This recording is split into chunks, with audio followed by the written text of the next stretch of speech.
O sol ainda não tinha iluminado o dia por completo, mas dava para ver bem a sombra que restou da folia. Pelo visto, a noite foi boa, hein? Pelo visual da Avenida 14 de Setembro, dava para perceber o quanto foi bebido, o quanto foi comido e o quanto de resto de tudo isso ficou pelo chão. Garrafas, copos e embalagens vazias de conteúdo e de expectativa de mais festa. Até porque uma igual a essa, só no ano que vem. O brilho do carnaval de ontem ficou ofuscado pela sujeira de hoje.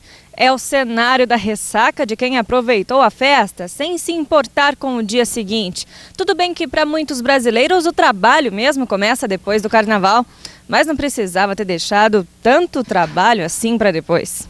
As escolas de samba se prepararam meses para passarem lindas por aqui e essa foi a lembrança que ficou. Lembrança que não deixa saudade para os garis. O feriado trabalhoso. Começaram cedo. 11 deles se dividiram no mutirão pós-festa e percorreram o Parque do Povo. Cada um como uma formiguinha, trabalhando por um espaço gigante. Desgastante um pouquinho, né? Muita sujeira. O que impressiona são os latões de lixo que estavam ali, presentes no carnaval, mas foram esquecidos durante a festa. Mais da metade do espaço vazio do lado de dentro, enquanto que fora, cheio de lixo. Mas o importante é não desanimar, não deixar plástico e papel apagarem o brilho da maior festa do povo brasileiro. As pessoas sabem que depois ia ter gente para limpar, mas podia ter educação e já deixar no lixo, né? Seria mais bonito. Quero ver se na casa deles eles fazem assim, né? E falando em lixo, a gente mostra agora um problema que é comum, mas que não deveria ser assim. Pois é, às vezes a forma como o lixo é descartado traz riscos para quem trabalha na separação do material reciclável. Em Adamantina, essa situação traz problemas para os coletores da cidade e os repórteres Eduardo Silva e Claudinei Troiano foram até lá conferir. Em Adamantina, sacolas plásticas são as vilãs da coleta de lixo. Elas rasgam com facilidade, isso quando não escondem verdadeiros perigos para os lixeiros, como cacos de vidros. Isso é horroroso, porque qualquer um de nós que vai trabalhar, ela fica às vezes a metade no chão. Aí toca nós fazer a limpeza do chão para jogar no caminhão. Além das sacolinhas, outro problema que vem de casa é a falta de conscientização por parte dos moradores. Mesmo com a propaganda nos caminhões de lixo, nem todo mundo faz a separação correta. O resultado é uma esteira cheia de dejetos na usina de reciclagem. E com essa mistura toda, os recicladores não conseguem fazer o serviço de separar com eficácia. E o que poderia ser reaproveitado cai nessa esteira com os demais resíduos. Fica mais difícil de separar o material. Se os pessoal da rua colaborasse mais, né? Tivesse o intuito de mandar o reciclado no dia do reciclado, o material que não é aproveitado em sacolas que tem material aqui que não é utilizado, né? A sacola biodegradável a gente não cata, ele não é um material que não é aproveitado. E no aterro chegam 6 caminhões como esse por dia. No meio do lixo, os materiais recicláveis que acabam sendo desperdiçados. Com a separação correta do lixo reciclável, o aterro sanitário teria vida útil até 2016. Mas sem esse aproveitamento, essa área deve ficar totalmente lotada até o fim do ano que vem. Esse dado é da Secretaria de Meio Ambiente de Adamantina. Eles também afirmam que o gasto com o novo aterro é dinheiro que deixa de ir para investimentos em saúde, educação.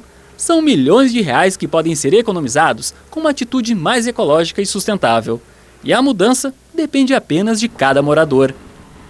E o problema é que essa situação do mau acondicionamento do lixo não é exclusiva lá de Adamantina, se repete em muitos locais.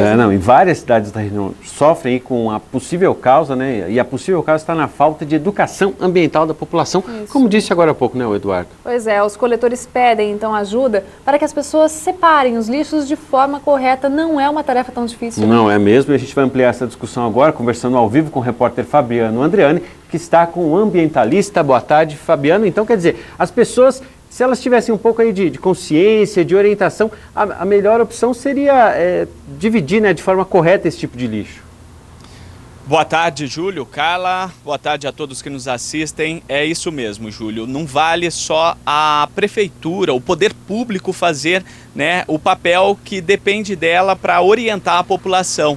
O cidadão também precisa fazer a sua parte. Nós estamos aqui na Avenida da Saudade, com a Avenida 11 de Maio, e bem próximo aqui, na esquina do Parque do Povo, existe uma lixeira de coleta orgânica. Olha só, os cestos de lixo eles indicam o que deve ser jogado, que tipo de objeto. Por exemplo, no azul, papel, o verde, vidro, tem o vermelho, que no caso é o plástico, e o amarelo, metal. Mas olha só a situação que a gente se depara. Aqui, na cesta que é para jogar metal, a gente encontra lixo orgânico, plásticos, enfim. E olha só, uma situação também que a gente se depara e é comum, sacolas de lixo. E a gente observa que essa lixeira, que era para ser de uso exclusivo para quem circula por aqui, mostra que pessoas que moram também aqui ao redor do Parque do Povo também costumam jogar lixo, descartar lixo aqui,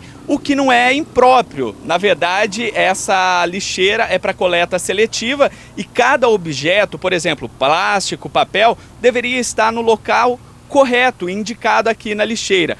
E a situação vai além, viu, Júlio e Carla? Olha só, bem ao lado da lixeira, na grama, olha só o que a gente se depara. Plásticos e papéis jogados, descartados de forma irregular. Além de não estar no lixo, né, de forma correta, a gente encontra também no chão. Eu converso agora com o Carlos, qual a melhor forma de descartar, de fazer a separação do lixo reciclável? Boa tarde. Boa tarde aos ouvintes. A melhor separação começa na consciência das pessoas, ou seja, na consciência de cidadania, no respeito ao próximo e que as pessoas saibam, de fato, fazer essa separação.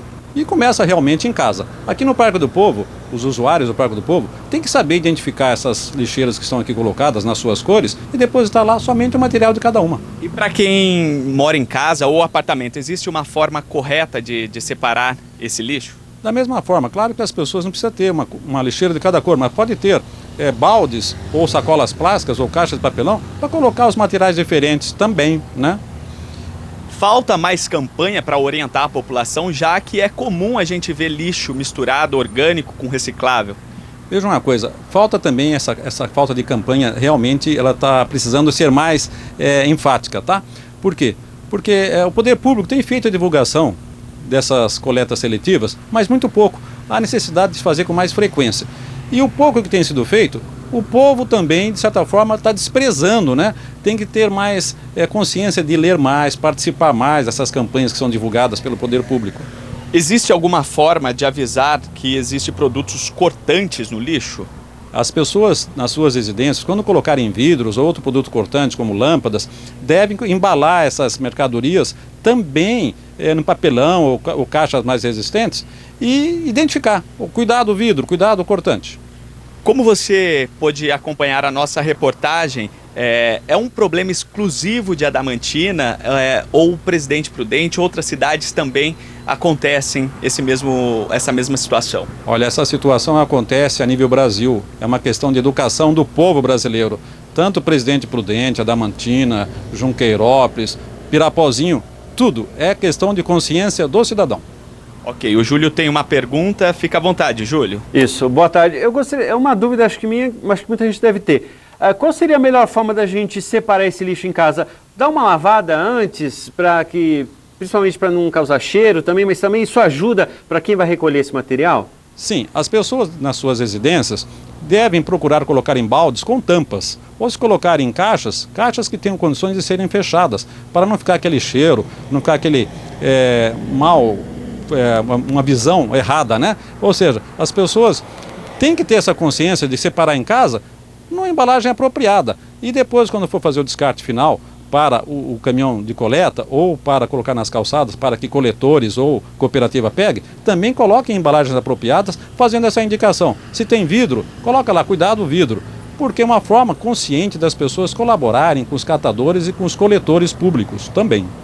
Ok, muito obrigado pelas informações. Está aí então as nossas dicas, seguindo essas recomendações, evita grandes transtornos. Além disso, a pessoa contribui com o meio ambiente. Carla, Júlio? Todo mundo ganha, né? Você acondicionando de uma forma certa, você vai poder reciclar isso, como você vai poder retirar menos recursos da natureza, a gente diminui a degradação ambiental, então todo mundo ganha com esse processo. É isso mesmo. Até mais, Fabiano. E é assim, né? Depois de uma festa não tem jeito, sobra esse lixo, mas vamos falar depois do carnaval, né? Aquela sensação boa que fica de ter visto uma festa